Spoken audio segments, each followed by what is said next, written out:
தொடக்க நூல் 32:26. ஓர் ஆடவர் பொழுது விடியும் மட்டும் அவரோடு மற்போரிட்டார். யாக்கோபு, நீர் எனக்கு ஆசி வழங்கினால் ஒழிய உம்மை போக விட மாட்டேன் என்றார்.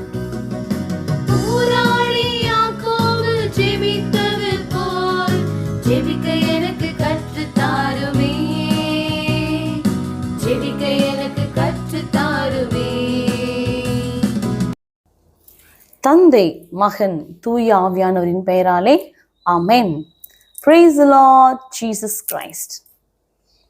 இன்னைக்கு நம்ம ஜெப வீரன் யார் தெரியுமா? யாக்கோபு. போராடுகிற யாக்கோபு. சும்மா சாதாரணமா மனுஷரோட போராடல, ஆண்டவராகிய கடவுளோடையே போராடின ஒரு மனிதன் தான் யாக்கோபு. பார்ப்போமா? தொடக்க நூல்ல 32வது அதிகாரத்துல பார்க்கிறோம். கடவுளின் தூதர்கள் வழியில் அவரை சந்தித்தார்கள். யாக்கோபு போயிட்டு இருக்கிறாரு. எனக்கு பிடிச்ச யாக்கோபு ஒரு ஜெபம் என்ன அப்படி தெரியுமா? அவர் 10ஆம் வசனத்தை படிக்கிறோம். அடியேனுக்கு நீர் காட்டிய பேரன்பு முழுவதற்கும் நம்பிக்கை முழுவதற்கும் நான் தகுதியற்றவன் என்று சொல்லி தன்னை தாழ்த்துகிறார். ஒவ்வொரு பெரிய மனுஷனும், ஒவ்வொரு விவிலியத்தை ஜெபிக்கிற ஒரு ஜெப வீரனும் வீராங்கனையும் எப்படின்னா அவங்க தன்னையே தாழ்த்துகிற ஜெபம். தான் தகுதியற்றவர்கள், நான் ஒன்றுமே இல்லை, எனக்கு நம்பிக்கையற்றவள், ஆனால் ஆண்டவர் நீங்க நம்பிக்கை வச்சிருக்கீங்க, நீங்க என்னை தேர்ந்தெடுத்திருக்கீங்க என்று சொல்லி தன்னையே முழுமையாக ஆண்டவருடைய அன்புக்கு கீழாக அடிமையாக வச்சிருக்கிறாங்க. இந்த யாக்கோபு தான் என்ன பண்றாரு? இரவு முழுவதுமாக அவர் தனித்திருக்கும் போது ஒரு ஆடவர் இங்கே குறிப்பிடப்பட்டிருக்கிறது. ஆண்டவருடைய தூதர் இவரோடு போராடுவது. பொழுது விடியும் மட்டும் அவரோடு மற்போரிட்டார். 2 பேர் சண்டை போடுறாங்க. பாயிண்ட் இங்க பாருங்க. யாக்கோபை வெற்றி கொள்ள முடியாது என்று கண்ட அந்த ஆடவர் அவரது இடுப்பு பந்து கிண்ண மூட்டை தட்டினார். யாக்கோபு அவரோடு மற்போரிடுகையில் அவரது இடுப்பு மூட்டு விலகியது. இப்படி போயும் திருப்பி யாக்கோபு சண்டை போராடுகிறார். சரி, யாக்கோபு எதற்காக போராடினாரு? இப்படி அடி வாங்கியும் நொண்டியே ஆயிட்டாரு. அதுக்கப்புறம் படிக்கிறோம் அவர் நொண்டிக்கிட்டே போனாருன்னு சொல்லி. இப்படி போரிட்டு யாக்கோபு என்னதான் கேட்டாரு? இந்த ஆடவர் சொல்றாரு, இந்த மானதூதர் சொல்றாரு ஆண்டவர் யாக்கோபுட்ட, என்னை விட்டுடு, நான் போறேன், பொழுது விடிஞ்ச சொல்றேன், என்னை போக விடு, பொழுது புலர போகிறது என்று சொன்னார். ஆனால் யாக்கோபு கேட்ட ஜெபம் என்ன தெரியுமா? இவ்வளோ போரிட்டு கேட்டது ஒண்ணுதாங்க, நீர் எனக்கு ஆசி வழங்கினால் ஒழிய உம்மை போக விடேன். So all that he was asking, all that he was fighting for is a blessing. கடவுளுடைய ஆசீர்வாதம். ஸோ எனக்கும் உங்களுக்கும் வேண்டியது அதுதான். நாம் ஜெபிக்க வேண்டியது என்ன தெரியுமா? ஆண்டோடைய ஆசீர்வாதத்திற்காக. நான் ஆசீர்வதிக்கப்பட்டவள், நான் ஆசீர்வதிக்கப்பட்டவன், இது போது எனக்கு. ஆண்டவர், நான் உமக்குரியவள், நான் உமக்குரியவன். அந்த வரத்திற்காக கேளுங்க. போன வீடியோவில் நாம் பார்த்தோம், சாலமோன் வேற எதையும் கேட்கல, ஞானத்திற்காக ஜெபித்தார். இந்த இடத்துல யாக்கோபு வேற எதையும் கேட்கல.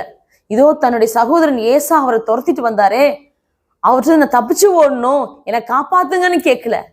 ஆனா அவர் கேட்டது ஆசீர்வாதம். நீங்க நான் ஆசீர்வச்சு நான் விட மாட்டேன். பிடிவாதமா பிடிச்சு என்னை பிடிவாதமா அடி வாங்கினாலும் சரி, எனக்கு வலிச்சாலும் பரவாயில்ல, ஆனா என்னை ஆசீர்வதிக்கிறோம், என்னை ஆசீர்வதிங்க ஆண்டவரேன்னு சொல்லி ஜெபிச்சார். அப்போ இவரை பார்த்து ஆண்டவர் சொல்றாரு, 27வது வசனத்துல ஆடவர் இப்படி கேட்கிறார், உன் பெயர் என்ன என்றார். அவர் யாக்கோபு என்றார். அப்போது அந்த ஆடவர் சொன்னார், உன் பெயர் இனிமேல் யாக்கோபு இல்ல, இஸ்ராயேல். ஏன் இஸ்ராயேல்? ஏனில் அவன் இறைவனோடு போராடுகிறான். ஆசீர்வாதத்திற்காக இறைவனோடு போராடிய ஒரு மனிதன் தான் யாக்கோபு. அதனால் பெயரை மாற்றி அவருக்கு இஸ்ராயேல் என்று பெயரிட்டார். இது நடந்த இடம் என்ன தெரியுமா? பெனியேல். பெனியேல் என்றால் என்ன? இறைவனின் முகம் என்று அர்த்தம்.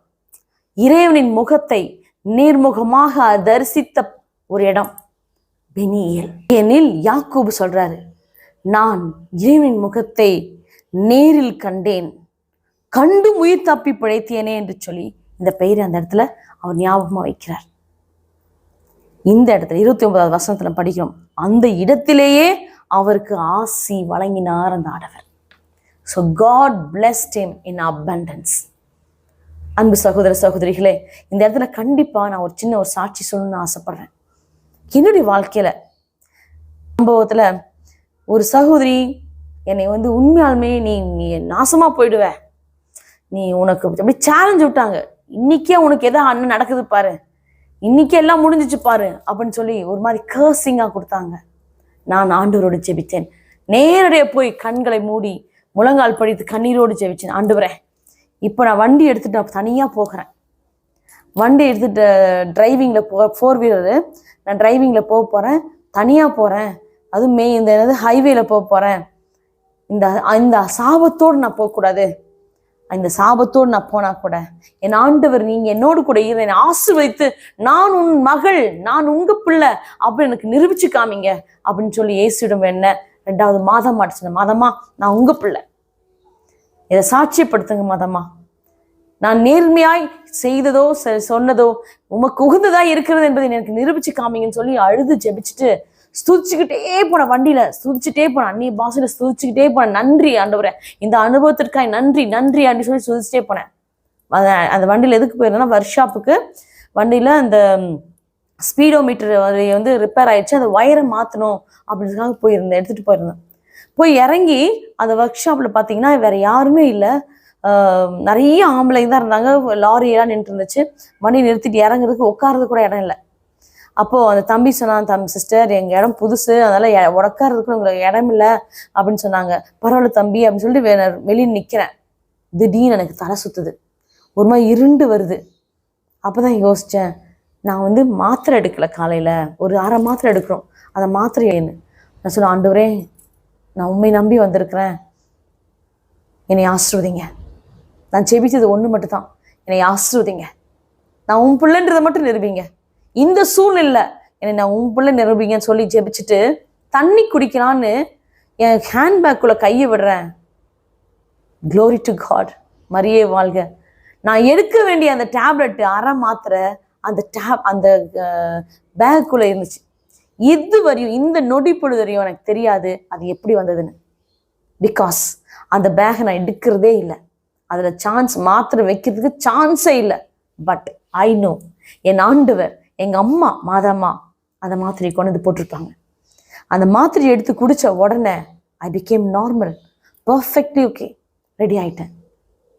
நான் வாழ்நாள் முழு சாட்சியாக சொல்லுவேன், ஆண்டவரே நான் உம்மோடைய பிள்ளைங்களை நிரூபிச்சிட்டீங்க, இது let the whole world know அப்படின்னு நினச்சி அந்த ஆசீர்வாதத்துக்காக நன்றி சொல்லி இப்பொழுது கூட உங்களோடு கூட சேர்ந்து இந்த நன்றி ஜெபத்தை நான் எடுக்கிறேன். நன்றி ஏசப்பா, நன்றி ஆவியானவரே, நன்றி தந்தையே. இதோ எங்களுடைய சிறு சிறு வாழ்க்கை அனுபவங்கள் மூலமாக நீர் எங்கள் தந்தை, நாங்கள் உங்கள் மக்கள் என்பதையும், நாங்கள் ஆசீர்வதிக்கப்பட்டவர்கள் என்பதையும், எங்களை நீர் ஒவ்வொரு நாளும் ஆசீர்வதித்து வருகிறீர் என்பதையும் நிரூபித்துக் கொண்டே இருக்கிறீர். அதற்காக எமக்கு நன்றி நன்றி நன்றி. இந்த வேலை யாக்கோபை போல் ஆண்டவரே போரிட்டு ஜெபிக்க, ஆசீர்வாதத்தை மட்டும் பெற்றுக்கொள்ள எங்களுக்கு கற்றுத்தாங்க. இந்த உலகத்தின் காரியங்களை குறித்து அதிகமாக இல்லாமல் என் தேவையை நீர் சந்திப்பீர் என்ற முழு நம்பிக்கையோடு இதோ ஆண்டவரே, எங்கேயோ அந்த பாலைவனமா இருந்த அந்த ஒர்க் ஷாப்ல கூட ஆண்டவர் எனக்கு மாத்திரை கொண்டது கொடுத்து போஷித்தீங்களே, அதே போல் என் தேவையை நீ சந்திப்பீர். ஆனா எங்களுக்கு தேவையானது ஒன்னே ஒண்ணு, ஆண்டவருடைய ஆசீர்வாதம். Bless me, Lord. Bless us, Lord. Bless everyone who is watching this video right now. ஆசீர்வதியும், வழிநடத்தும். ஆசீர்வதியும் ஆசீர்வதியும் இயேசுவே இவர்களை ஆசீர்வதியும் ஆசீர்வதியும் ஆசீர்வதியும் இயேசுவே இவர்களை ஆசீர்வதியும்.